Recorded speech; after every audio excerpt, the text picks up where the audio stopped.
So check this out. This is the WayveScene101 dataset. So the WayveScene101 dataset was actually created by a company called Wayve. Wayve is working on autonomous vehicles. They're building self-driving car technology. They created this dataset that is a collection of high-resolution images and camera poses from diverse scenes from the UK and the US. And the way they created this is super interesting. So they've actually got several cameras mounted onto a vehicle, 5 cameras actually. They've got a front forward, a left forward, left backward, and right backward camera that is attached to a vehicle. The vehicle is moving down the street and it's taking pictures as it moves down the street. All 5 of these cameras are synchronized. It's got a high frame rate of 10 frames per second for each camera. So what this means is if you're working on neural radiance fields, or if you're working on novel view synthesis, if you're working on self-driving car applications, this is going to be a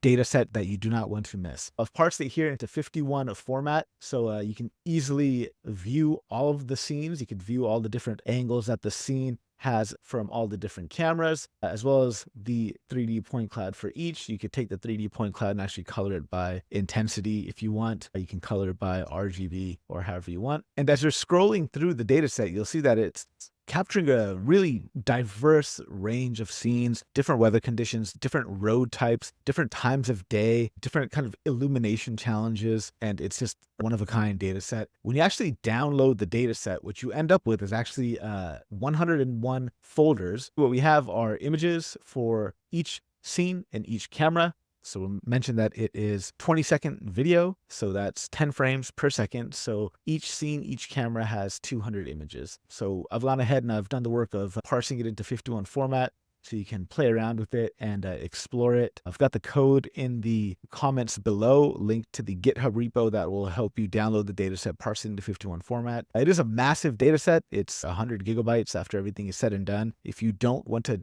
clog up your hard drive with 100 gigabytes worth of data, then have no fear. You can go to try.51.ai and just click around and inspect and view the data set yourself. Shout out to Wayve for creating such a awesome publicly available data set. I've linked to the archive paper that Wayve has put out along with the data set, as well as the GitHub repo where you can learn more about the data set. Also linking to the code that I wrote to parse this data set into 51 format. It's on GitHub. If you don't feel like downloading the entire dataset yourself, but you still want to experience it and check it out, then go to try.51.ai. A link to that is also in the comments. A really cool dataset if you're working on neural radiance fields, or if you're anything like me and just you can get lost looking at point clouds for like hours. Like I think I've wasted several hours this week just like clicking in to a point cloud and just like checking them out. That's super fascinating. Hoping to do some interesting and fun stuff with this data set. If you got any ideas on some projects that I should do, or if there's a data set you want me to parse into 51 to make it easy for you to view, let me know in the comments below. All right, take care. Peace.